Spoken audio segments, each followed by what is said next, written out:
Estamos começando mais um episódio do Kingdom Podcast, o podcast do Ministério de Empresários da Primeira Igreja Batista de Curitiba. Eu, Gabriel Pigato, vou conduzir o episódio de hoje. Aqui a gente traz convidados, empresários com propósito para ajudar a te edificar na parte de fé e trabalho. E no episódio de hoje, a gente vai estar falando sobre um tema muito interessante, sobre futuro da educação, sobre eventos, com um casal muito especial, especialista nessa área, inclusive. Eu estou aqui hoje com o Marcos Melo e com a Luciana Melo.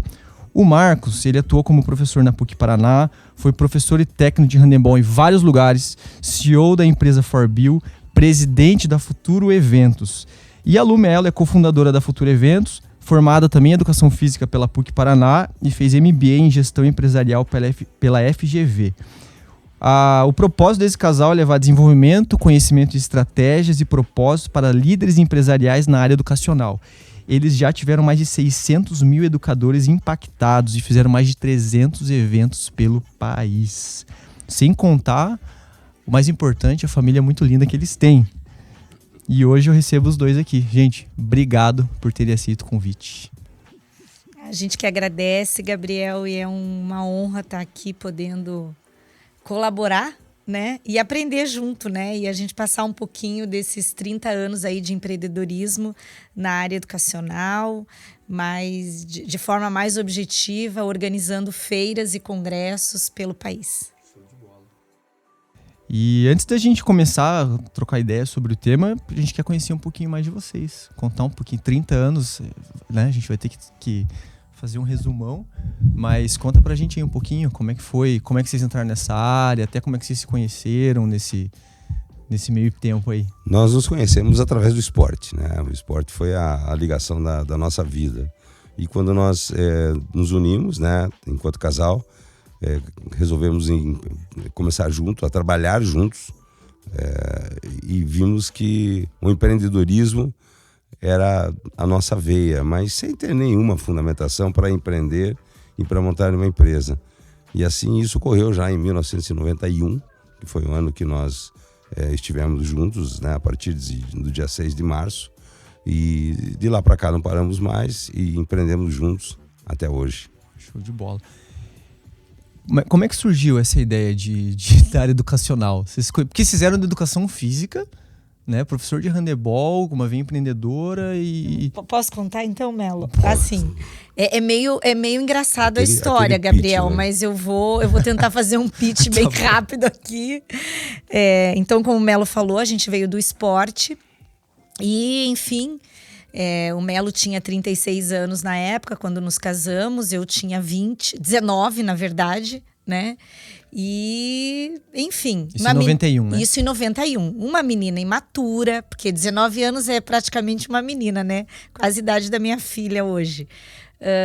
E começamos a venda, sempre teve essa veia empreendedora na minha e na do Melo também, ainda escondida, porque ele era da área da educação, dava aula, né? Eu fiz educação física, mas eu não, em nenhum momento eu lecionei, eu já fui direto ser empreendedora. E a minha família toda de vendas, né? E saímos aí para vender, na verdade, produtos de beleza. Então, a gente vendeu por Curitiba inteiro. Estética e fisioterapia. Então, pensa, o Melo vendia tratamento capilar. Vocês estão vendo o meu marido. Já não tinha mais nada. Como é que fazia a propaganda? E o dura que vendia, né? Justamente vendíamos para não ficar do jeito que ele ficou. Então, era já um preparativo, dizia, né? Que eu não usava o produto. Que eu não tinha usado, não conhecia o produto. Bom, nós ficamos aí nesse mercado durante 3 anos, né? E aí, de uma forma muito inusitada, o Melo estava numa agência bancária e encontrou um ex-professor dele e o professor dele perguntou: o que você está fazendo? O Melo tinha participado há poucos meses na organização de uma Copa Internacional de Handebol, onde foi aqui em Curitiba. Na realidade, esse foi o nosso primeiro evento. Foi, né? O primeiro evento. Foi um evento esportivo. Foi um evento esportivo, onde ele participou com um colega dele e nós trouxemos aqui para Curitiba mais de 1.000 crianças para jogar handebol. E o Melo pegou e falou para esse professor dele: olha, agora eu sou organizador de eventos. Tinha feito um só. Tinha feito um e encheu a boca. Eu sou organizador de eventos. E aí ele disse assim, Melo, então você não quer organizar um evento que eu tenho na área da educação? Aí, Melo, continua aí, porque foi com você, né? Daí ele tinha um Agora eu entendi o link. Ele tinha um evento que era composto de 4 ou 5 conteúdos fortes, que davam 40 horas, por exemplo. E ele propôs, então, que a gente fizesse esse curso. Como eu havia dado aula na PUC, eu consegui a PUC de graça. E lá nós tínhamos só 350 vagas, e as 350 vagas lotaram, né? E ali começou Curitiba inteira e região de Curitiba a participar desse primeiro evento nosso, né? Era a jornada pré-escolar, jornada escolar e pré-escolar, mais ou menos esse. Voltado ali para professores. Sim, gestor, professor, etc. Então eram vários temas, eram 40 horas, tinham vários temas que ele abordava, mas ele sozinho fazia isso. O evento foi um sucesso, muito bem, legal, a gente ficou muito feliz com isso e bacana esse negócio de fazer evento e tal, e conseguimos patrocínio, bolacha, café e tal, essas coisas assim, primeira vez. Aí, meses depois, nós fomos, esse mesmo professor resolveu perguntar se tinha alguma outra coisa, eu falei, não tem nada agora na sequência, tudo bem, vamos tentar fazer o outro ano, coisa assim. E eu fui dar aula num seminário de handball que tinha sobre marketing esportivo. Tinha um seminário de handball que já era 10, 12 anos feito em Curitiba. Eu já tinha dado handball nesse seminário muitas vezes. Eu era especialista em iniciação esportiva no handball, né? E aí eu fui dar marketing esportivo nesse ano. E eu tinha lá 50 alunos, um levantou a mão e disse assim, porque eu contei o case do curso de educação, como se tivesse feito já 10 desse, né? Aí ele disse assim, que você não leva lá pra minha cidade? Eu falei, qual é a tua cidade? Natal. Porque a minha cunhada, minha irmã, não sei o que, tem uma parceria com uma escola e tal. Conclusão, isso era mais ou menos outubro, né, de 94, mais ou 94. Menos, né? Em 95, em fevereiro, já estava em Natal, esse mesmo evento sendo feito em Natal. E lá também aconteceu uma coisa muito interessante. A gente não tinha nenhuma manha sobre como parar a inscrição, não parar a inscrição. Abrimos a inscrição e tinham mais de 500 pessoas já inscritas no evento. E não tinha como parar a inscrição. As pessoas querendo fazer. Nós fomos no banco, encerramos a conta do banco, na época era Bamirindos, encerramos a conta do banco, aí a pessoa não conseguia pagar, daí eles nos telefonavam e diziam, olha, acabou as inscrições, porque as irmãs que eram donas, era um colégio católico, que eram donas do auditório, falaram, 500 no máximo. E ali, uma educadora que era parceira do local disse assim para nós, olha, foi muito bacana, foi muito interessante, e aí eu conto essa parte porque foi aí a multiplicação de tudo. Ela disse assim no final para mim, olha, foi ótimo, feedback excelente, o cara é muito bom, mas por que você não faz vários temas e vários professores? No ano seguinte, nós queríamos, então, a Jornada Curitibana de Educação, que foi o nosso primeiro grande evento com 1.000 pessoas aqui na PUC, né? E assim, dali nasceram outros tantos filhos, como o Congresso de Alfabetização, Congresso de Inteligências Múltiplas, Congresso de Educação Infantil, Integral, Educação Especial e vários outros, dificuldades de aprendizagem. E a Futuro começou a se especializar numa coisa que até então ninguém fazia. Não era só fazer evento na educação, porque ninguém fazia pelo Brasil. Ela começou a se especializar em criar filhos dentro da educação, ou seja, específicos, nichar os trabalhos, né? E as pessoas começaram a procurar os nossos eventos também pelo nicho que nós oferecíamos com especialistas super valorizados pelo Brasil.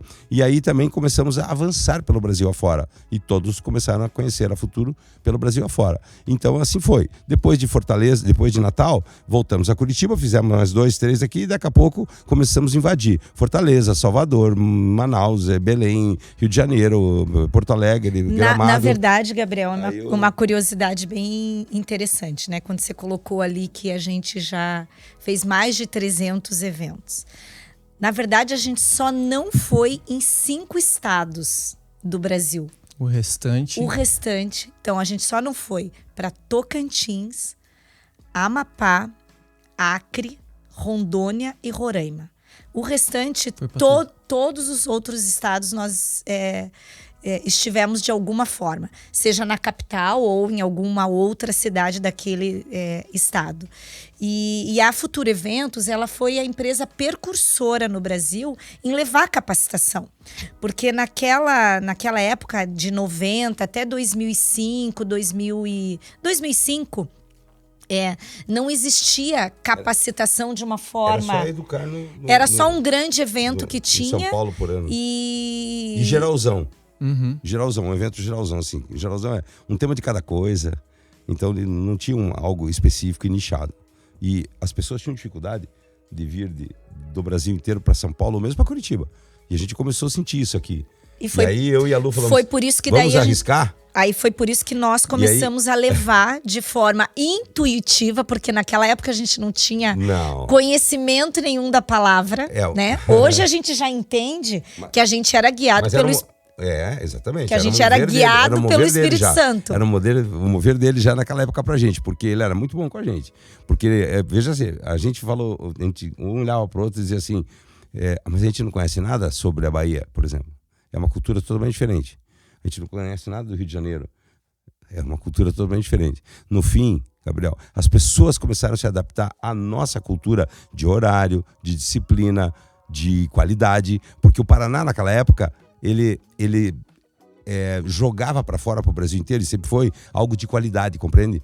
Era uma época que governos públicos e tudo mais, era Rua das Flores, era não sei o quê, era ligeirinho, não sei agora. Então o Paraná era falado no Brasil inteiro. Então tudo que se fizesse no Paraná e em Curitiba era de primeira. Consequentemente a empresa que estava indo lá era de primeira, né? E aí nós nos adaptamos a eles e eles a nós. Então, por exemplo, nós tínhamos grupos de trabalho lá que às vezes dá para chegar meia hora atrasado. Não, horário é assim. Começava no horário, terminava no horário assim e tal. E houve uma simbiose muito interessante com todas as regiões do Brasil. E a característica dos nossos eventos sempre foi de médio para grande, né? Hoje a gente entende que é de médio para grande. Na época a gente dizia era um evento pequeno, de 1.500 pessoas, 2.000 pessoas, né? Com cerca de 50 palestrantes, 100 palestrantes. Foi quando em 2009, como o Melo comentou, existia já um grande evento e, na verdade, uma grande feira aqui no Brasil que se chamava Educar, onde essa feira chegou num ápice em 2005 muito forte e o proprietário desse evento, por questões particulares, deixou o evento, entrou em declínio, né? A curva natural de um negócio. Mas muito forte. Mas muito forte mesmo. Forte. Ele tinha cerca de 10 mil metros quadrados construídos, 15 mil metros construídos. Era uma feira muito grande, com 200, 300 expositores. E o meu pai, ele sempre foi expositor dessa feira chamada Educar. E também foi patrocinador, e continua sendo, dos nossos, né? E ele disse assim, Melo, Lu, por que vocês não tentam fazer uma parceria com o Carlos, né? Vocês são muito bons em conteúdo, porque sempre a nossa expertise, ela foi em conteúdo, né? Então, até ali, eu não tinha mencionado, mas a gente já teve mais de 2.000 palestrantes que a gente já botou no mercado, que já trabalharam conosco. Então, o nosso forte, na verdade, o know-how do Melo, a expertise do Melo é esse. É a parte temática, a parte de congresso, descobrir novos talentos, conteúdo. Então, a gente sempre foi muito... O nosso ponto forte sempre foi esse. E o dele era o contrário, era feira. Aí meu pai falou assim, por que vocês não se juntam? Você traz esse know-how de vocês, ele com o dele, e vocês voltam a fazer essa feira dar um grande salto. Muito bem. A gente, como um bom ouvinte de pai e ele de sogro, né? E o meu pai sempre teve um muito bom conhecimento, apesar dele, Gabriel, nunca ter ido para a escola. Meu pai é semi-analfabeto e hoje construiu uma grande empresa na área da educação também, né? E a gente escutou, fomos fazer a proposta pro Carlos e ele disse assim, não, eu não quero fazer nenhum tipo de parceria, mas eu quero vender esse ativo. Vocês querem comprar? Eu olhei pro Melo, nós estávamos numa mesa de almoço. O Melo olhou para mim e a gente disse de forma muito rápida, ansiosa. Pensaram muito, em uns 2 minutos. Não, a gente não. Ela. Na minha frente, ela respondeu sim, na hora. Ela respondeu sim na hora. E eu, sim, tá bom, vamos lá. Então tá bom, porque, né? Veja, Gabriel, falou, né? Só um parênteses aqui, você já continua ali. Bateu muito com uma característica que nós temos até hoje. Desde que nós começamos a nossa vida, a gente foi especialista em criar, desenvolver e alavancar pessoas, negócios, projetos e eventos. Existem pessoas que pegam coisas prontas e vão dali para frente em algo que já é ascendente ou consolidado e tocam. Em evento acontece isso muito também. Compra-se no Brasil muito evento, né? Às vezes alguns grupos internacionais vêm no Brasil, compram o evento já consolidado ou então em ascensão e não muda o conceito, só continua melhorando e segue adiante. Porque não tem, às vezes até não tem tranquilidade, não tem equipe, não tem pessoas para começar do zero. E nós sempre tivemos isso. E nós vimos, nesse caso da Educar, mais um desafio, que batia exatamente com o nosso trabalho. Então, fomos atrás para começar literalmente do zero. Então, criar novamente esse evento, quer dizer, recriá-lo, né? Eu sempre digo, colocar o trem nos trilhos, ele estava totalmente descarrilhado. Bater de porta em expositor, porque a credibilidade estava zero, e começar tudo de volta. Depois desenvolvê-lo e alavancar, que foi o que nós fizemos com esse evento. O que eu tiro de... Tava anotando aqui algumas coisas que eu tiro de aprendizagem de vocês estavam numa área completamente distinta, né? E estavam, às vezes até meio sem querer, pois que nem a Lu falou, talvez, né? Tipo, o Espírito Santo faz umas coisas também, que às vezes direciona a gente para alguns caminhos e aproveitaram uma demanda que, né, estava latente, né? Mas se arriscaram também, né? Muito. A vida de empreendedor é assim. Uhum. A vida, você paga o preço. Sim. O empreendedorismo é isso. Poderia ter dado errado. Exatamente. Uhum. Você sabe que vai dar certo, quer que dê certo, mas você também tem que saber que pode dar errado e que você vai ter que mudar o curso no meio do caminho. Uhum. Né? E, na verdade, a compra desse ativo da Educar, ela foi muito impetuosa e muito corajosa. Porque quando eu disse sim, aí de cara eu já perguntei, e daí, quanto custa? Ele já tinha o preço. E ele disse tanto. Eu olhei para o Melo olhou para mim e disse, mas a gente não tem dinheiro para pagar. Aí, literalmente, Gabriel, ele olhou para o Melo e disse assim, você tem quantos anos, Melo? O Melo disse 53. Aí ele parou um pouquinho e disse assim, até 60 anos você tá bom para trabalhar. Eu divido esse valor em 7 anos. Eu rapidamente peguei a minha calculadora, começou a fazer as dividi e disse, acho que dá pra gente pagar isso por mês. E ali começou. De forma assim, gente, sem business plan, sem fazer... O business plan foi feito depois. Não, sem business plan. Na hora da mesa. Na hora da mesa.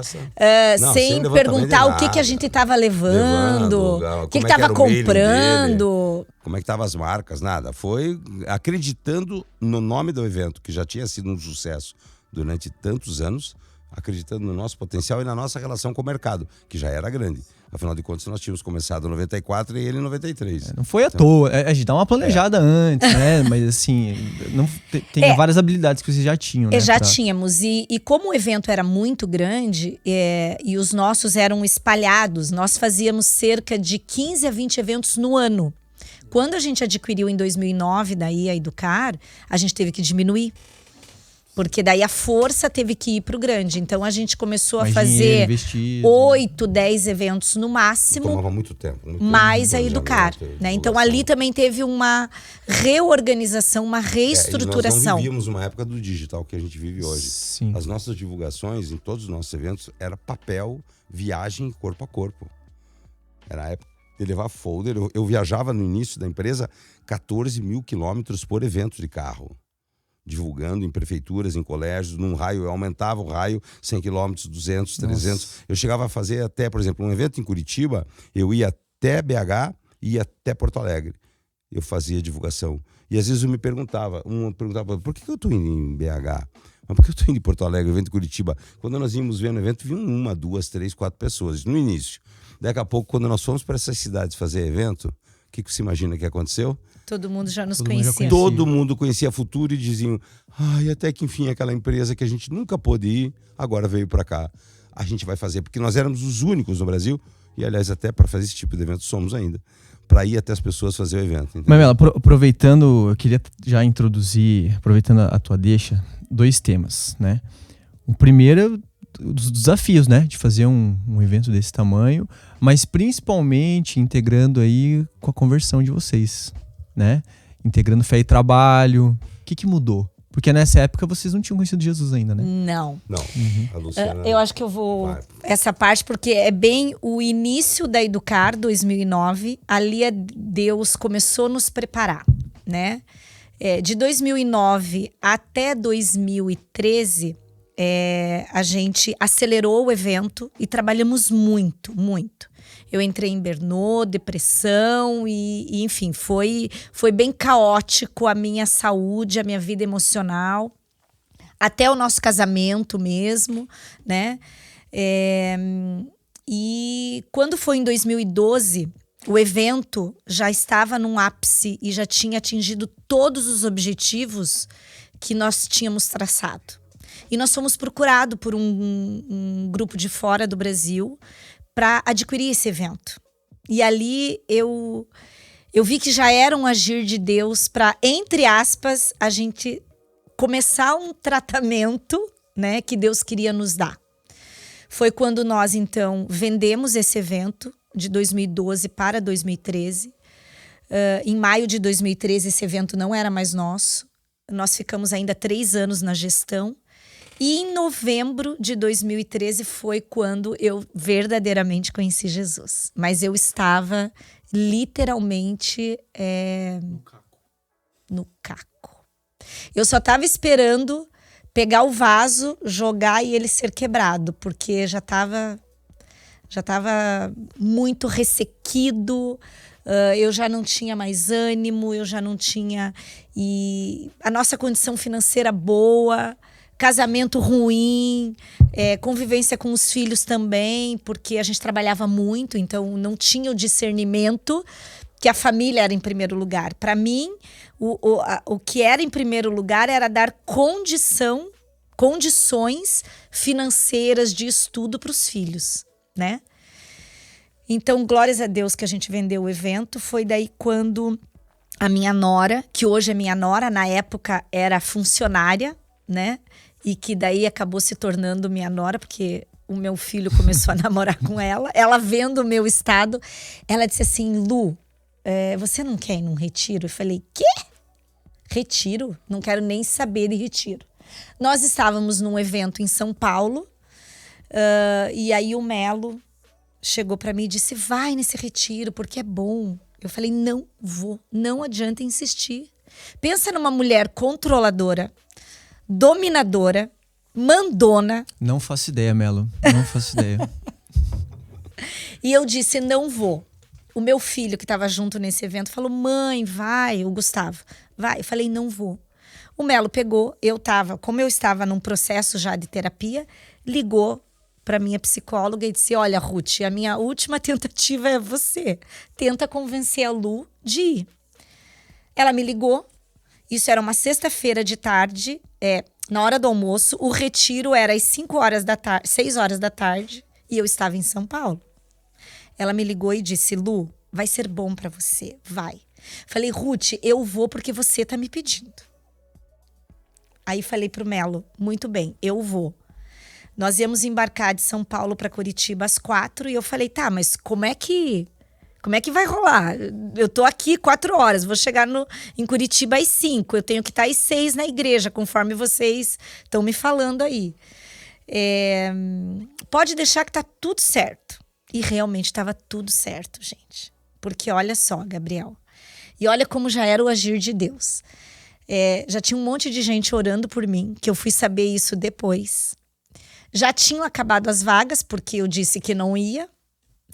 Mais meio-dia, uma pessoa liga para Márcia, que estava organizando todo o retiro, ligou para ela e disse assim, olha, eu não vou nesse retiro porque Deus acabou de me dizer que alguém precisa dessa vaga. E vagou uma vaga para mim. E aí, quando a minha nora disse que eu ia, já não tinha mais vaga. Mas, ao mesmo tempo, foi criada uma vaga por Deus. Então, ali eu me entreguei, foi no dia 31 de outubro de 2013. Esse retiro foi 31, 1 e 2 de novembro. Ali eu conheci Jesus de uma forma muito genuína, já me entreguei. E ali começou toda a minha história com Deus. Bacana. Toda uma transformação de vida. Total. E aí depois veio... o Melo, os filhos mais novos, os filhos mais velhos. Nós temos 4 filhos, né? Eu e o Melo temos 4 filhos. O Melo tem mais 2 do primeiro casamento. E E hoje a nossa família toda está para Jesus. Amém. O primeiro versículo que eu declarei foi: eu e minha casa serviremos ao Senhor. E agora, há poucos meses, a casa inteira está para Jesus. Glória a Deus. 2013, quase 10 anos. O último veio agora em 10 anos. E a minha família toda também veio, porque eu tenho 4 irmãos, mais cunhado, mais sobrinho, mais mãe e pai. Nós somos em 21. Vocês foram os primeiros convertidos da família? Eu fui a primeira. Eu fui a primeira. Eu na realidade, eu continuei em débito com Deus muito forte. Até 2017, quando me converti. Porém, o Espírito Santo, ele agia muito comigo. Porque essa força para ela se converter, não sei, alguma coisa me dizia que eu tinha que trabalhar isso. Porque ela foi a responsável por tudo o que aconteceu. E hoje, desculpa, eu agradeço a Deus por isso, porque ela foi usada por Deus para todos nós. E não me arrependo nem um minuto. E sou grato a ela por isso. Porque alguém tinha que pagar o preço. Um alto preço também. E ela pagou. Na família, ela era tida como carola, como a pastora. Ela foi fazer uma oração numa refeição de levou 40 minutos só para fazer Foi a primeira, nunca mais. Ninguém mais queria ouvir falar da Luciana, porque lá vem a crente, lá vem a crente, lá vem a crente. Até que um dia nossos discipuladores falaram: Lude, menos, diminui. É assim que tem que ser. Ela foi aprendendo com o tempo, né? E acontecendo tantas coisas na minha vida até 2017, quando na minha conversão, e que foram muito impactantes na nossa vida como casal, né? E que fazem toda a diferença hoje na nossa vida. E assim foi fantástico, né? Hoje a gente move as nossas palhas sempre orando, sempre conversando com Deus, escutando a voz, vendo os sinais, vendo na palavra. Muito diferente do que fazíamos antes. Antes realmente era no braço. Quer dizer, continua no braço também, porque Deus quer que você arregace a mão, que faça algumas coisas. Mas não que você ache que é você que é bom naquilo, né? É Ele, o poder é dele, né? A glória é para Ele. E a gente entende isso hoje. E temos nos acercado de pessoas ao nosso lado que, a cada momento, as coisas acontecem assim, brotando do chão, de uma forma que é só pelo mover de Deus mesmo. Não tem outra forma. Uma mulher de oração ou um homem de oração, em 10 anos, transformou a família inteira. Ela dobrou muito o joelho. Se o joelho dela aí deve estar... Tá bom, graças a Deus. Mas se o joelho dela foi muitas vezes pro chão. Eu vi ela muitas vezes mesmo no chão, pela família, por mim. Glória a Deus. Entendeu? Por toda a situação, entendeu? E é algo assim que a gente se orgulha até hoje, né? E por isso que a gente deve tudo a Ele.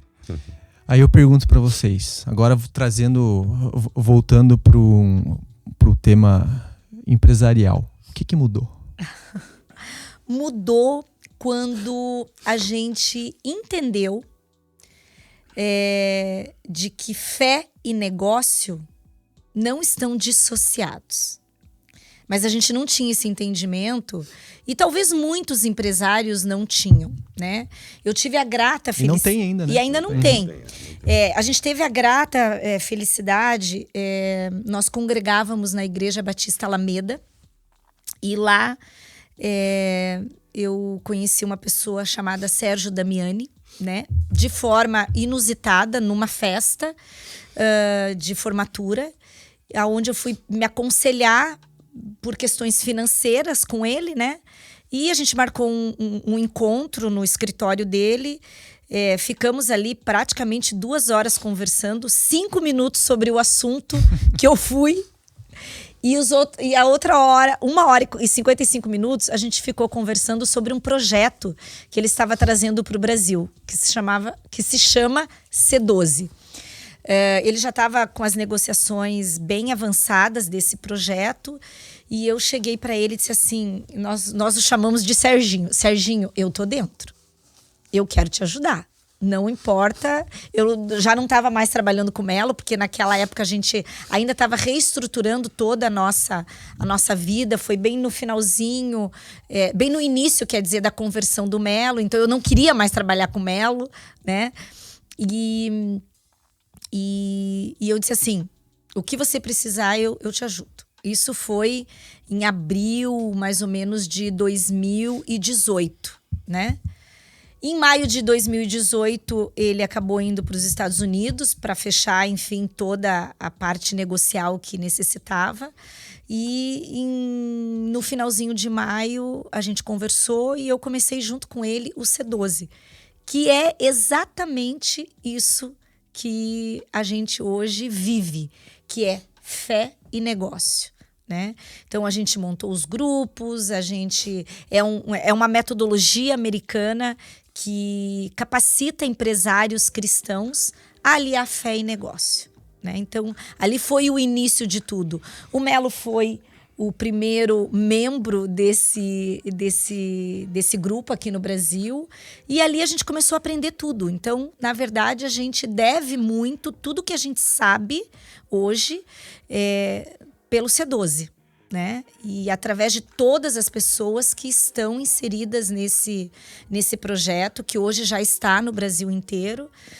E aí a gente foi a cada mês, porque a gente se encontra, são 12 empresários que se encontram, você inclusive, né, meu amigo?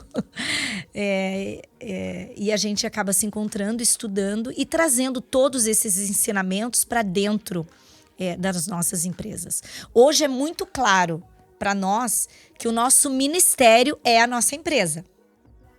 É a nossa empresa, né? Em fazer devocional com as pessoas. É isso que eu ia perguntá-lo. Na prática. Na prática. O que vocês conseguem fazer hoje? Porque a gente precisa aprender, né? O que a gente pode, no dia a dia, se vocês pudessem dar umas dicas pro pessoal. Um dos nossos objetivos aqui do podcast é exatamente fazer com que as pessoas entendam que essa segregação de trabalho e fé, ela não existe. Mas, às vezes a galera pergunta, tá, mas e na prática? Poxa, fazer um devocional dentro da empresa, quais outras ações vocês têm feito? Eu acho que não é só isso, né? Eu acho que nós até no C12 aprendemos que isso é um dos caminhos. Né?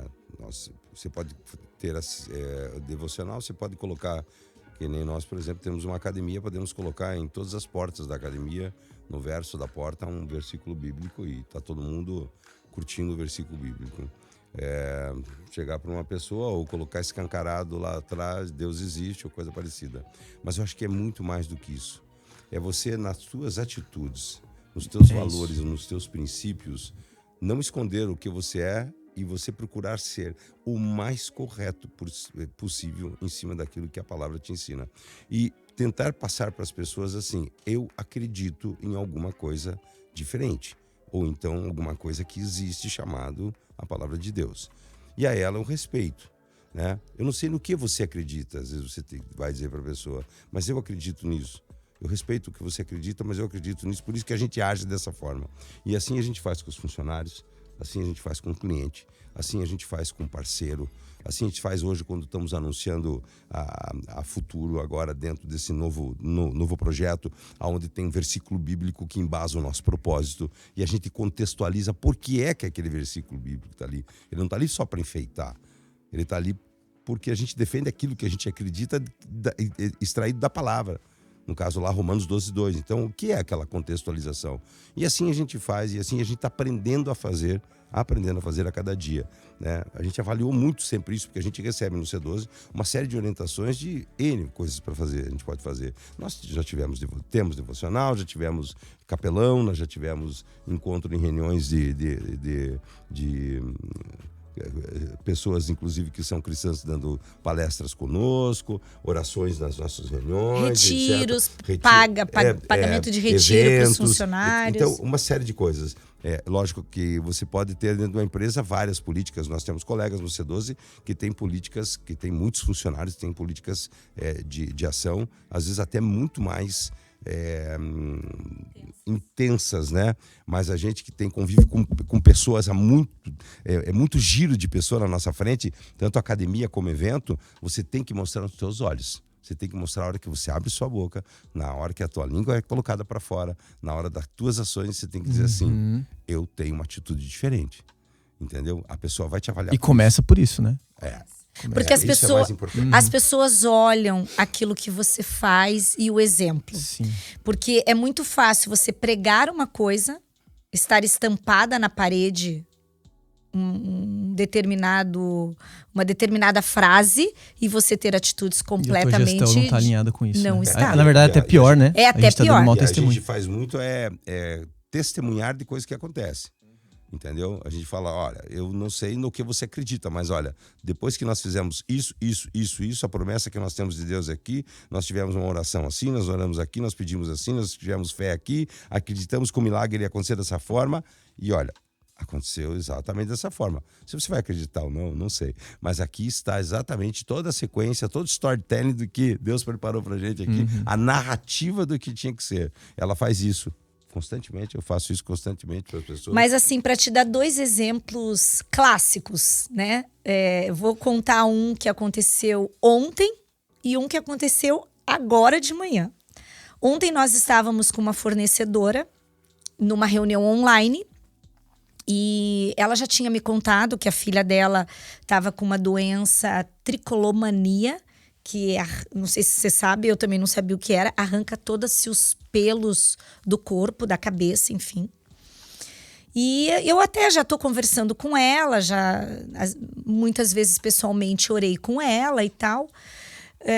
E ontem, a gente tratando de um assunto até não muito agradável para ela, porque a gente estava desfazendo não, dizendo que não ia, mudando uma situação na nossa negociação que não ia favorecê-la, né, a nível comercial. E aí, no final, eu perguntei, e daí, como é que tá tua filha? Ela disse, Lu, olha, eu agora deixei na mão de Deus, porque a minha filha não quer ajuda, né? Muito bem. Eu falei... querida, eu posso orar por você? Ela disse, deve. Aí orei com ela, né? Tudo online. Aí depois eu entrei no meu e-mail de tarde. Ela manda um e-mail dizendo assim, Lu, muito obrigado. A reunião foi maravilhosa e obrigado pela oração. Na verdade, a nível comercial para ela, a reunião não foi boa, né? E ela aí acabou agradecendo. Por quê? Porque o que marcou naquele momento não foi a negociação, mas sim a empatia do cuidado que a gente precisa ter com as pessoas, independente do trabalho, né? E a gente é muito intencional. A gente vai com muito cuidado. Hoje eu sei que eu tenho que ir com muito cuidado, mas eu tenho uma característica muito intencional. Então isso faz com que a gente possa... Mesmo, eu tenho ousadia, esse dom. Né? Ousadia. E hoje de manhã estávamos num devocional com todos os funcionários. A gente está com uma funcionária que ela está com um problema na vista e ela foi no médico e o médico disse, se você não tratar, você pode ficar sem a visão. E nós estamos aí num propósito de 40 dias de fé e milagre. E nós estamos no 7º dia. E hoje ela testemunhou de que ela nunca trabalhou num lugar onde ela se sentisse acolhida, onde ela estava com tanta fé de que Deus poderia curá-la, né? E chorou e se impactou e agradeceu. Ela disse, eu não tô triste, eu tô feliz porque eu tô tendo um amparo aonde eu não tenho na minha casa, né? Mas o que é isso? É o amor. Porque Jesus é amor, ele veio aqui para nos dar amor. Sim, é o que o Melo falou, as nossas ações, as nossas intenções estarem condizentes com as frases nas paredes, cuidar das pessoas, fazer gestão do jeito que tem que ser feita, continuar buscando resultado, mas treinando, capacitando. Mas eu acho que também, Gabriel, isso é uma coisa que ao longo da conversão do Melo, E isso eu entendo que Deus dá realmente para o sacerdote, para o homem, é a visão. Então Deus deu uma visão muito clara e um propósito muito claro para o Melo, né? E isso acabou enraizando o meu coração e está enraizando o coração de todo mundo que está trabalhando conosco, né?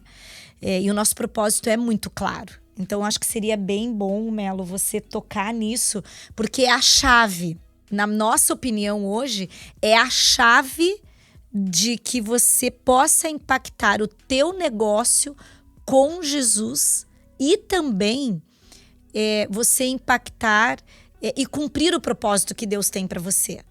Porque o resultado financeiro, comercial, ele vai vir. Eu não tenho dúvida que ele vem.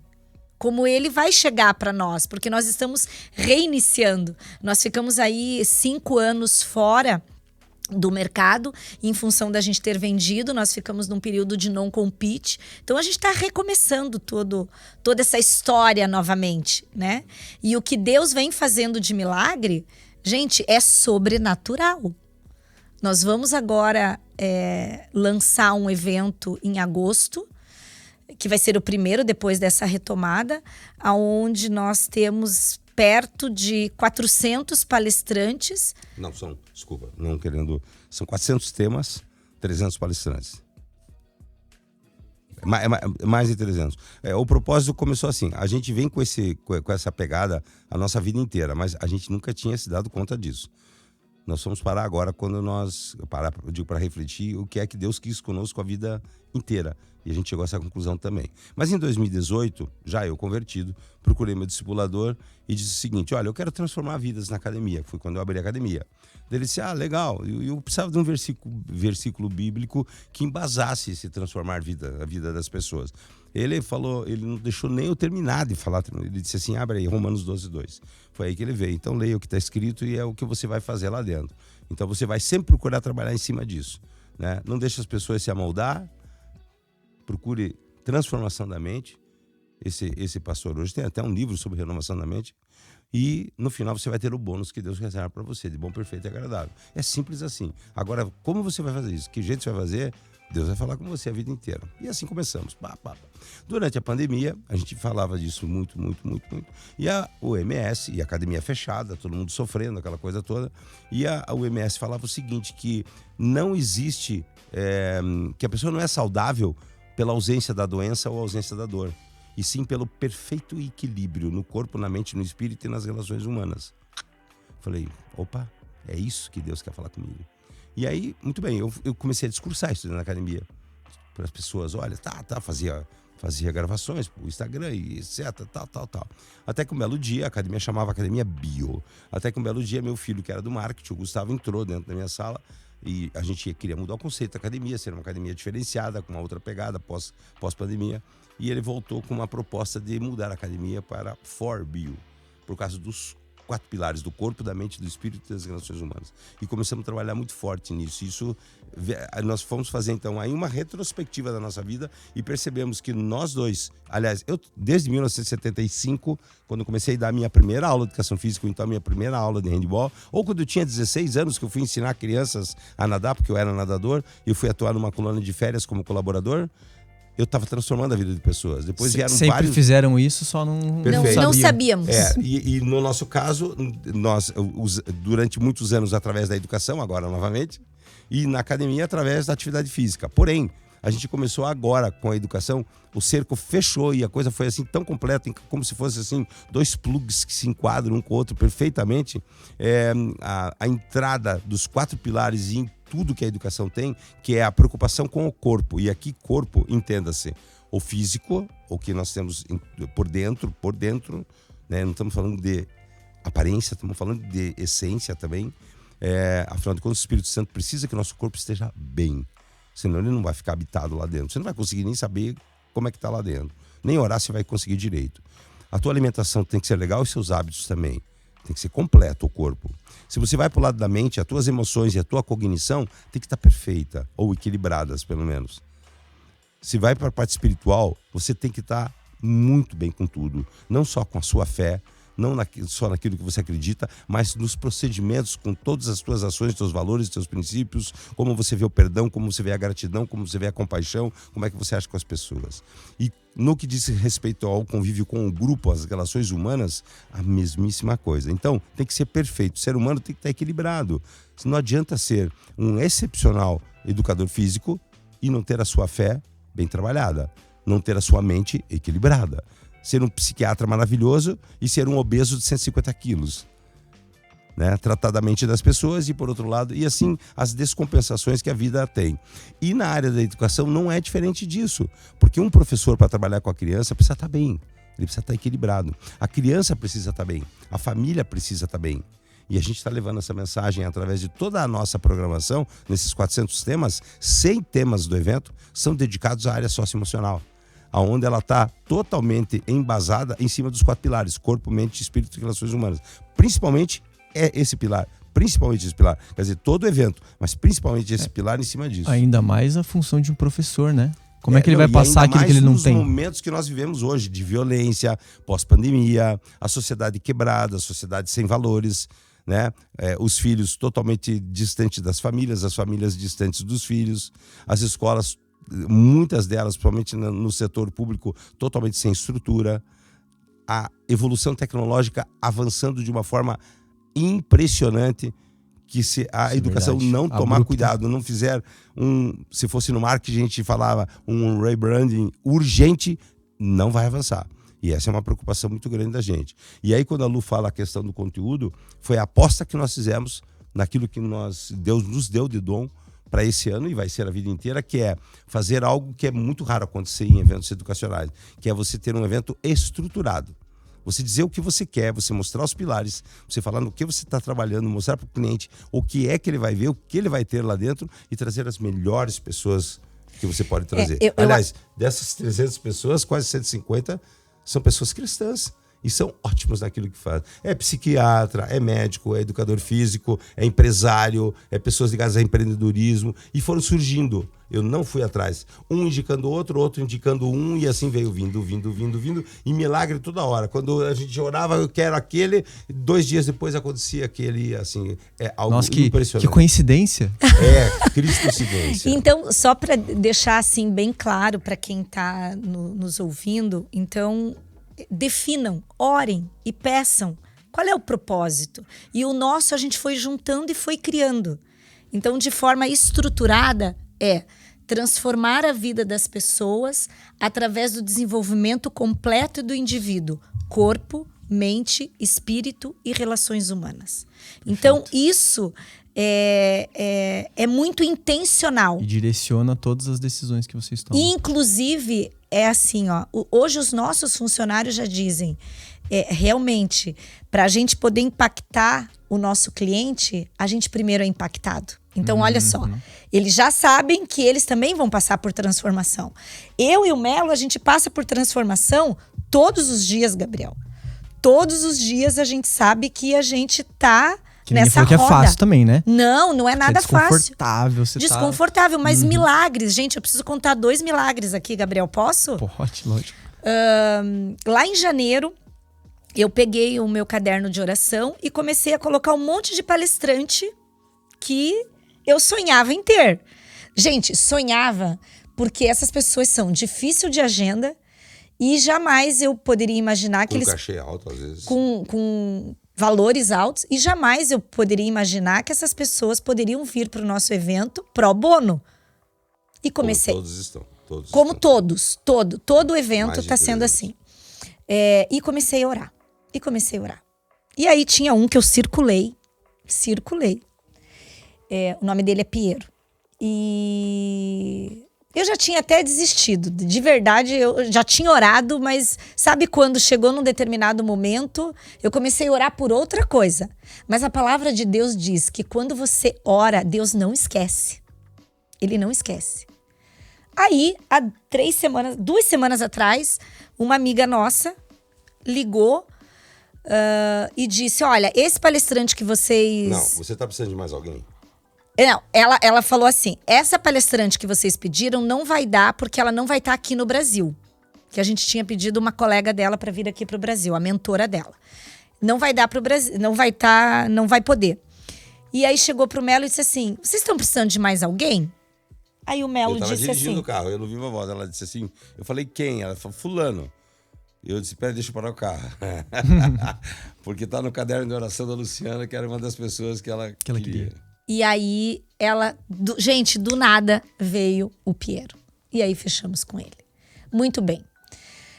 Como eu disse, nós estamos retornando, recomeçando.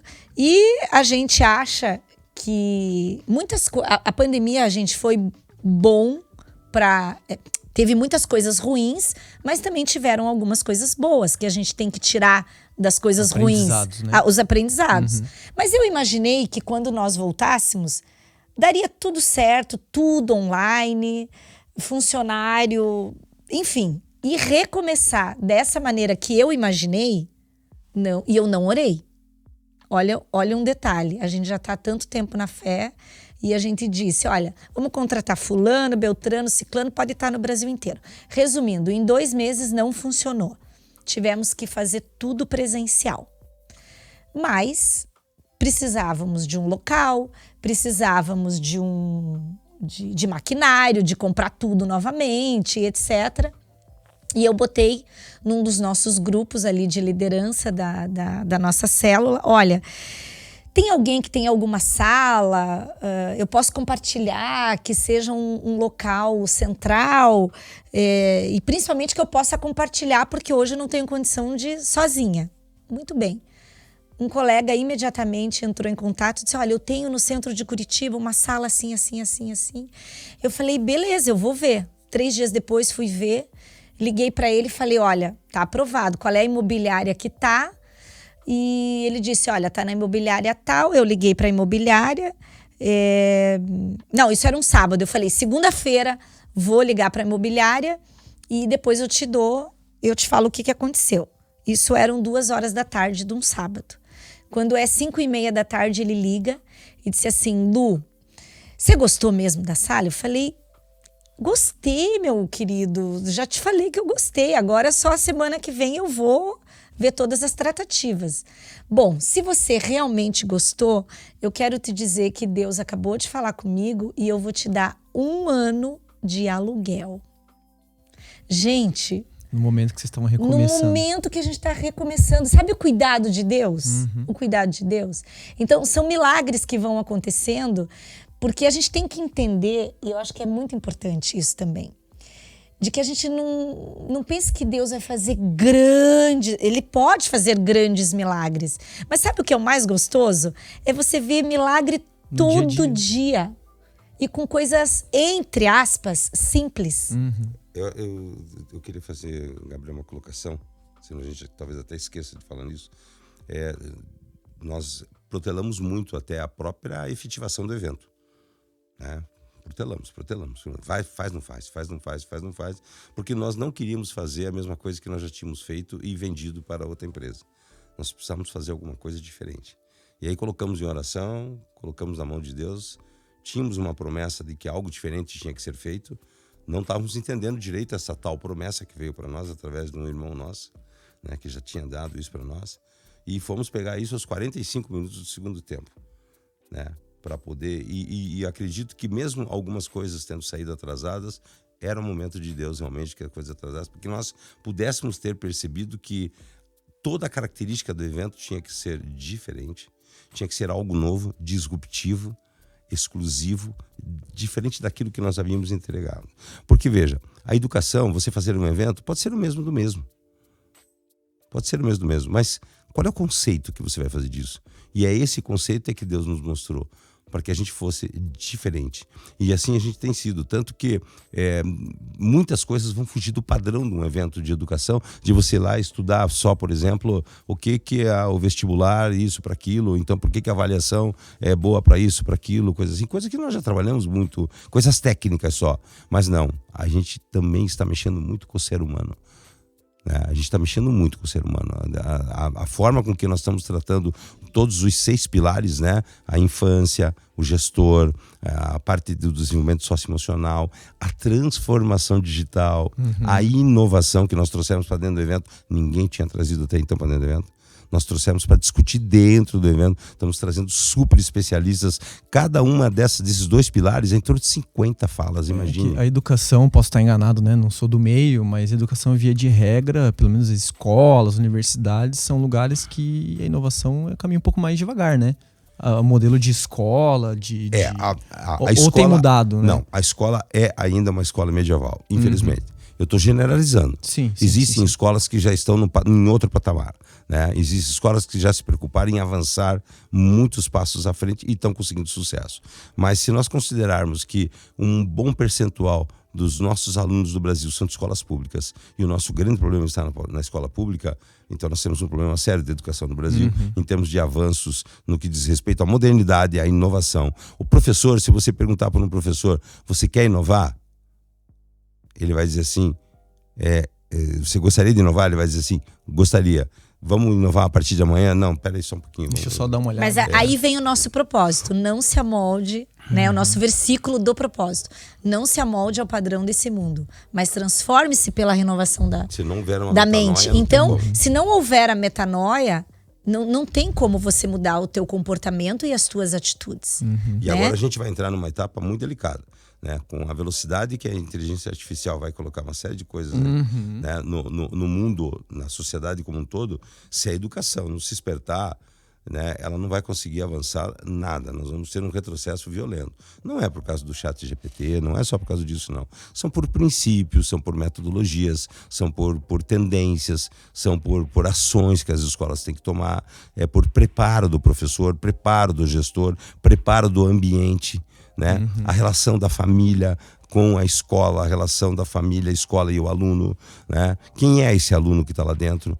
Será que esse aluno é aquele aluno tema, de uma Tem, é muito. será é que muito. esse aluno é aquele aluno de uma sala de 50 crianças e que ele vai ficar 1 hora escutando durante 5 vezes numa manhã um professor, sem ele co-criar um conteúdo junto com ele, sem ele participar, sem ele também ter um empoderamento e dizer, eu gostaria que fosse dessa forma, dele aprender algo que vai ser bom para o futuro dele, e não que o currículo simplesmente ingessa. Mas né? falando de futuro, Gabriel, hoje a gente já tem estudos de que o professor ele será um líder.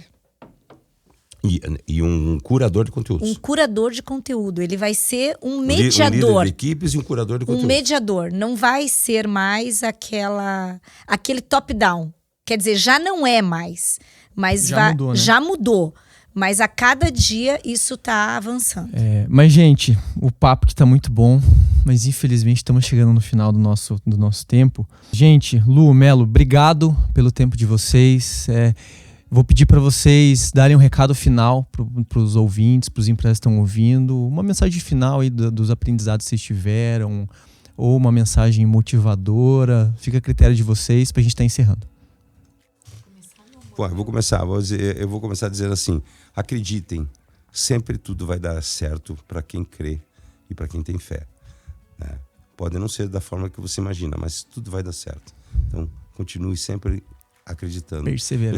Eu sou um otimista durante a minha vida inteira. E hoje eu sou um otimista ao quadrado. Porque eu sei que sempre tem alguém preocupado por mim, comigo. Orando por mim, intercedendo por mim e alguém me protegendo lá em cima. Glória a Deus. Bom, dando continuidade ao que o Melo falou, né? Eu acho que fé é primordial, acreditar. Mas eu também agradeço muito as pessoas que nos ajudaram. E a gente se acercar, isso foi um grande diferencial na nossa vida.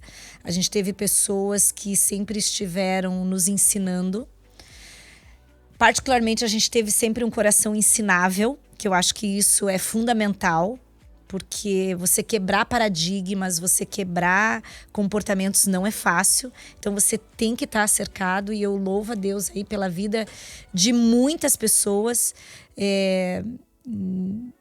Tenho que citar algumas que foram muito importantes na nossa vida, logo lá no início. O pastor que nos acompanhava, que é o pastor Marco, e a Márcia, a esposa dele, que sempre nos deram um embasamento muito forte.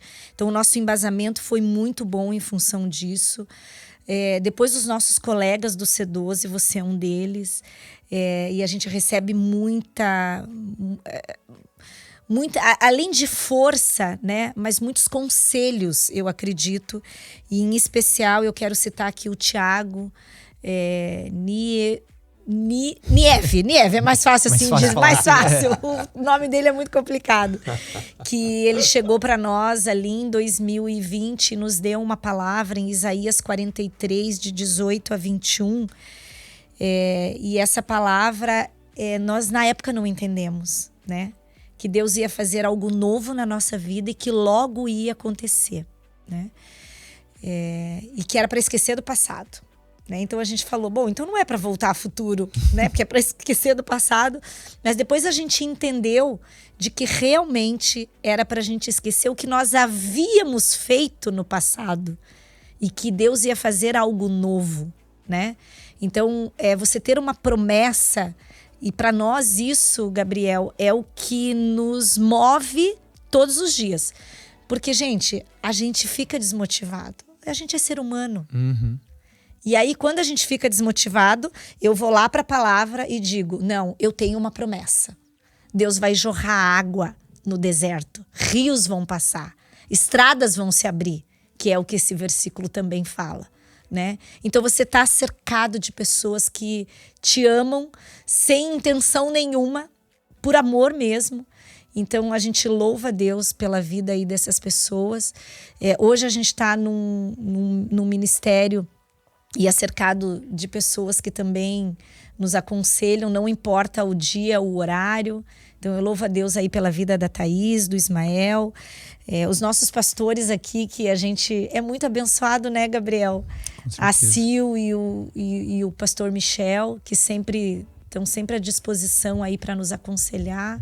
E tantos outros, o meu chair, o teu chair, os nossos amigos do C12. Então, a gente é muito grato e não esqueçam, estar do lado de pessoas que você confia e que possam te impulsionar e também te puxar a orelha. Sim, né? Com certeza. Te puxar a orelha também é fundamental. Amém. Gente, obrigado de novo. Então, gente, esse foi mais um episódio do Kingdom Podcast. Obrigado por ter acompanhado. Eu espero que esse episódio tenha edificado sua fé, tenha te ajudado, inclusive, em alguns termos técnicos de trabalho, né? Participa com a gente. Você não está sozinho nessa jornada. Participe de um ministério Kingdom junto com a gente. Você vai ter várias pessoas para se aconselhar e entrar nessa rede de relacionamento de empresários que estão buscando o principal, que é servir ao nosso Deus. Tá? Então, obrigado. Tenha uma excelente semana.